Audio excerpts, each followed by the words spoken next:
Right now, it is time to bring in David Tereshchuk. It is time for the Media Beat here on the Breakfast Club. David joins us every week at this time. We rebroadcast David on the weekend and also during the week, during our noontime hour. And also, you can find David at robinhoodradio.com. Click on demand, click on the Media Beat with David Tereshchuk. David has his own website, of course, themediabeat.us. He's also a PBS television correspondent reporting on ethics and belief. Good morning, David. Well, hello to you. And I have to lead with the president's trip to England and to London especially. Boy, you want to talk about? He went to Ireland as well, and also to France. But but he, I guess he spent most of the time on this flurried trip in my old home country. And of course, he was not all that welcome, as he was the last time that he went. But that's not the way he saw it. It's interesting to see. I don't think he even read the reports. You can understand a leader being somewhat insulated from protests against him, and there were many protests against him. But the staff that prepare daily press briefings for the president don't have much work to do these days with Donald Trump, because he's not particularly interested. He knows what he wants to see in the media, and he sees it himself, mainly Fox News, as we know. So he didn't really know very much about the protesters. He said at one point, I don't see protesters, but only one small group of people. It must have caught his eye at some point. So overall, his summary, this is a very interesting quote, and I want to relish it, quoted absolutely accurately. Overall, he said the trip was, let me just get the very words. The very words were, it was love, great love. So that's how he saw his trip. Well, it's the real important part of his trip, of course, the 75th anniversary of D-Day, and D-Day is one of those days, David, that I say that we always seem to wait and celebrate the men and women who gave their lives on that unbelievable day. Well, it was actually the start of the invasion. So many years ago, 75 years ago. To me, it is one of those dates that should be celebrated every year until every last one of those great soldiers that really changed the course of the world have passed. And then it should be incumbent upon us as a society, a world society, to remember that date every 5 or 10 years you want to. But it really was... Sure, June 6, 1944 was an extraordinary day for an action that, as you say, changed history. It certainly changed 20th century history, and we're still living with the legacy of that. And in some ways putting that legacy at risk these days, and remembering it a little more fully would, I think, I agree, be a rather good idea. You know, we look at the Holocaust, and we all now are the ones that are burdened with the Holocaust to spread the word and to keep it going into future generations, that it never happened again. And I feel the same way about D-Day. When you look at the pictures, and every year I go through this, David, and the faces of the soldiers, they were kids. They were kids. Sure, absolutely. I mean, and war so many times is fought by the young on behalf of the old. It's all too easily forgotten. The New York Times today is recollecting the youngest American who died in Vietnam. He was a young man from New York, and a young African-American man, and he, by some freak, I think, because he just wanted to go to war and do his bit, he was only 15. So it's a most heartrending photograph of this young man in uniform. But yes, D-Day needs to be remembered, and it was remembered by the leaders of not only the victorious Allies, but the defeated country too, Germany, because that military action ended up in the end rescuing Germany from Nazi rule. and set it on a path to be the great power in Europe, power for good on the whole, many people would say, and I agree. So all these leaders were there, and of course the President of the United States is possibly the most powerful country in the alliance that beat Germany and its allies. And the President took the opportunity, standing in front of the graves of the men and women who died, to attack the prosecutor and vent some of his other resentments.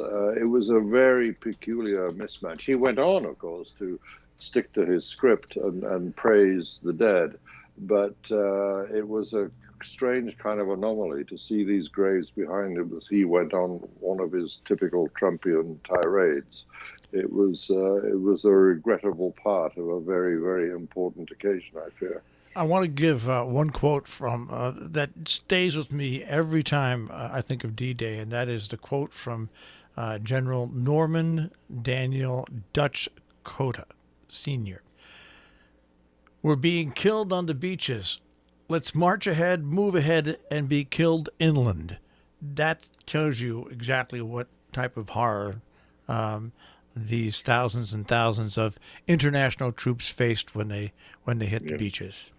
It could have been extraordinarily worse, too. You know that almost at the last minute, the day of D-Day was changed, put back 24 hours, and mainly because of one particular Scot. As a Scot, I'm rather proud of his efforts. So he was the main weather forecaster, and there was some argument between him and the main American weather forecaster, because, of course, General Eisenhower, as the overall commander of the Allies in Europe, was absolutely dependent on accurate weather prediction for the operation to succeed. And Colonel Stagg, the Scottish forecaster, was concerned about buildup in the upper atmosphere, which suggested that it could be very bad weather, and that would make the crossing of the English Channel and the landing on the beaches all that much more dangerous, and make them even more sitting ducks for the Germans when they caught on to the fact that the Allies were arriving. And in the end, the argument was won by the Scot, I'm glad to say, and everyone else was very glad to say too, because it ended up being, I'm not going to say easy, but easier than it would have been otherwise. I mean, the casualty rate and the carnage would have been much, much worse if they'd gone ahead with their original plans. So an awful lot of very different things go into making a military victory. And of course, it wasn't a military victory right away. You were quite right. The next step was the almost immediate step was to move inland. And then, finally in 1945, the Allies were marching on Berlin, meeting up with the Russians, of course. And I sit and I marvel. I'm not a big follower of the English throne, but I really do sit and marvel when I see the Queen, who now, of course, hosted President Trump.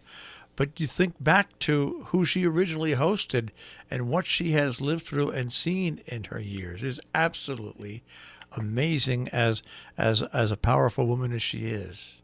I blank on the number now, but there's been almost a score, I think, of United States presidents that she has met in the course of her very long reign, celebrating the alliance and what the Brits and sometimes the Americans call the special relationship between the two countries. But of course, social media in Britain went crazy because Donald Trump at one point walked in front of the Queen, which is a complete no-no. Not that it would bother me too much to see that, but also the First Lady failed to curtsy to the Queen. There are some times when I think my country is still just a little bit stuck in its old ways. Those kind of issues came to the fore. Whereas there was so much, informally at least, and this was the point of the Queen agreeing to the state visit, was that we weren't talking about fating a particular man, although he, of course, made a great effort to turn it into a family vacation for his entire crowd of offspring and their significant others.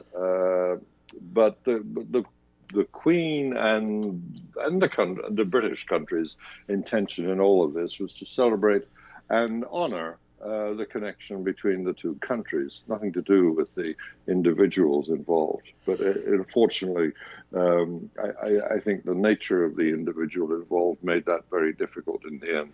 Why don't you bring up the interloper effect with the whole Yeah, he had a lot to say about British politics too, which is also a no-no when it comes to major diplomatic get-togethers. You don't criticize a country's internal politics when you arrive as a foreign dignitary, a visiting foreign dignitary.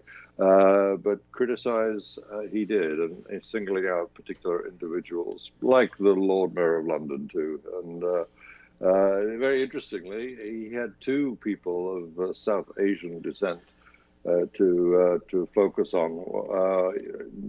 The mayor of London wasn't going to see him. He happens to be, his family come from India. He's a Muslim. But then Trump also had to go to Ireland as well.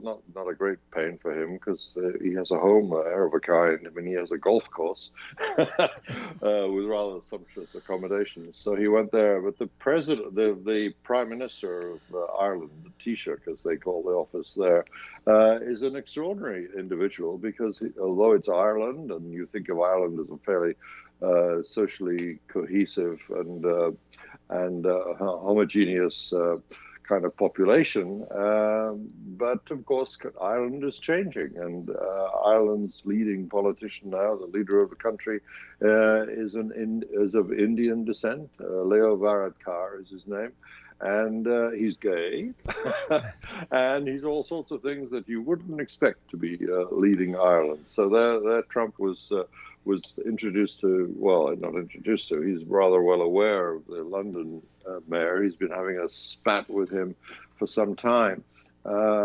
mostly of his own making, although the London mayor gives as good as he gets, and rather more temperately and rather more coherently, I think.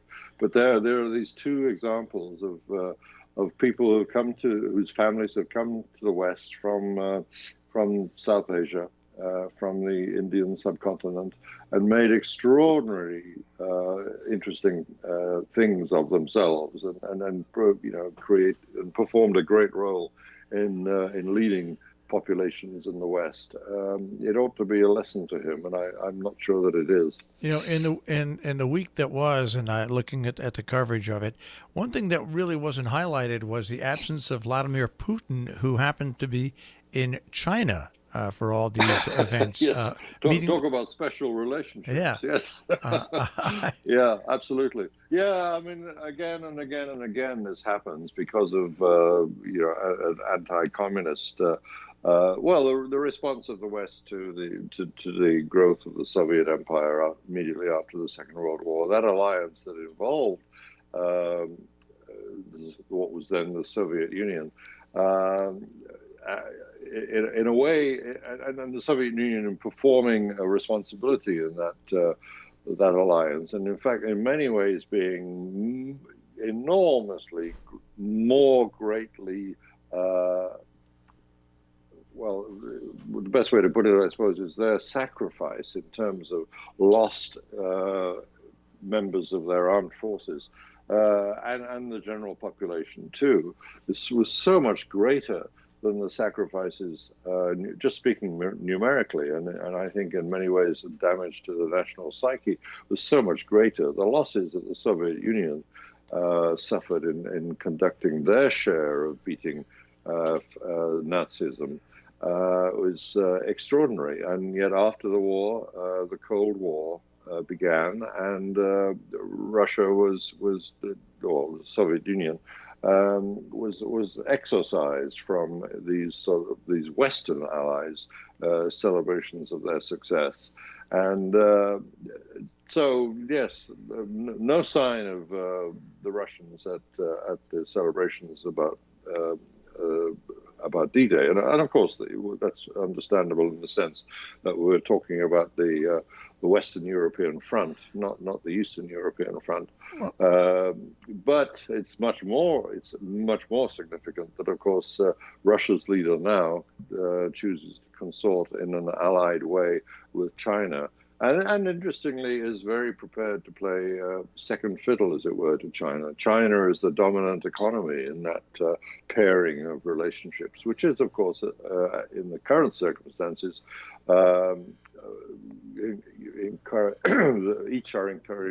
each are encouraging the other to form a closer and closer and more perfect union.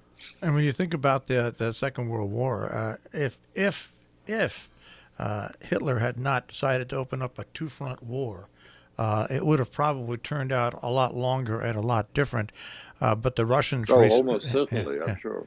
And we're also not talking about the Pacific in all of this. Sure. Yeah. No, but that took longer. That took longer. That's and, true. A whole different kind of warfare, of course, too. But I guess the weakening of the Axis powers, Germany and Japan, by Hitler's defeat, I guess in the end made the end of the Pacific War inevitable too. But nothing so much as dropping atomic bombs on Japan. That was the decisive feature there. Entirely different kind of war. No, completely. I only mention it from the world because of the world. I think that in the, let's call it, dueling parties department, the fact that while these celebrations were going on, President Xi and the Tsar were making very nice to one another and having meetings is. Oh, absolutely. Not to go unremarked. But no, you're right. It should be remarked upon, and here we are remarking. Thank heaven for us. If only after the event, and in a very small, very small way. But at least we are striking a blow for truth. Now, I have a question to ask you, and I've got a question. Marshall always answers this question the same way, but I'm opening the floor to both of you because it's a source of unending irritation. Do you think that it is the responsibility of a journalist or of the press to connect any dots? Or do you think that just every day, sort of like a golden retriever, good morning, can I have dinner? Breakfast. I think. Here are some facts, and we don't necessarily connect them to any other facts. Is that what you think? Some reporters might say that. I'm of the school that adheres to principles of Dragnet, the old television police procedural series. I'm the Sergeant Friday who says, just the facts, man, just the facts. But I add to that what our very important job is, like a good Sergeant Friday, is to connect those facts and provide some fuller context. That's what I believe the journalist's job is. You obviously have something in mind in bringing the subject up. Is there some lack of dot connection going on that's been bothering you? I think what bothers Joe is what bothers everybody is that when you we're all old enough to know that we lived through a bevy of really significant journalists who took the time to connect the dots and to write stories, and it didn't matter how long it took to put the story together, to reveal the story with everything lined up and in place.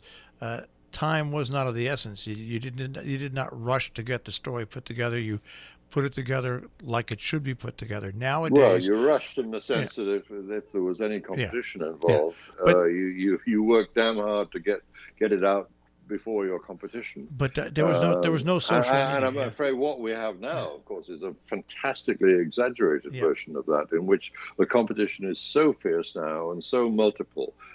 So many different sources, so many different outlets are rushing to publish all the time. And it's very hard to maintain one of those long-term investigations without wanting to rush to publication. Well, that's the difference between news in the social media age and news back then. Is that yes, there were stories that newspapers and that news organizations were trying to, of course, beat the other person out to get, but there wasn't the immediate need to publish as you have now. Well, more to the point, you're absolutely right. It's not even more to the point. The social media as a news outlet is completely contaminated, and people are either going to understand that or not. So if you are forward thinking, you're going to start creating other means to get information out there, simply because as people are deadened to this, but as as all the information, when I say information, all personal information is out there. It's just, it's hopeless. The quote Russian interference in the 2016 election was went further than hitherto. I love it when they say thought. It's like, no, guys, you've actually known for years how precise and targeted an operation that was. Thanks for telling us now, 2 years later. Yeah, we really appreciate that. But the fact is that in terms of social media as news source, it's like you lost the room. It's over. Well, that's in principle true. The truth is, and this is unfortunate or not, depending on your viewpoint, but the very fact that social media exists, the fact that it has become to be such a multiplicity of platforms, but they're all platforms that essentially are driven by the users and not the actual suppliers of information. They pick stuff up and then amplify it. Have actually become, as I say, like it or not, a major news source in themselves now. Not least, of course, because the leading politician of the entire world, the person with the most power, is choosing to use Twitter as a funnel for policy announcements and lots of other things too. But the regular press, if you like, the legacy press, to use the almost dismissive adjective that's used often, has to pay attention to social media.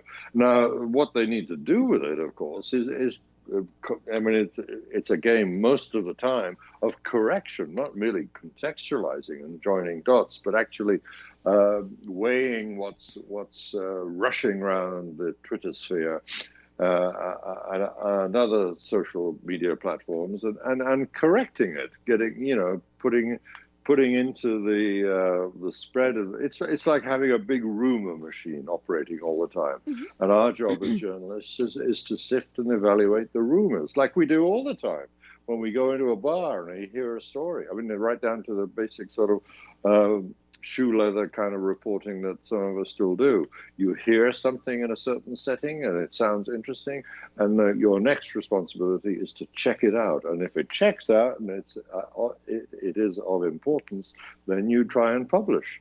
That's essentially what we all have to do with social media too. And with information. And again, obviously people are now being trained to do that, but from a from a purveyor standpoint,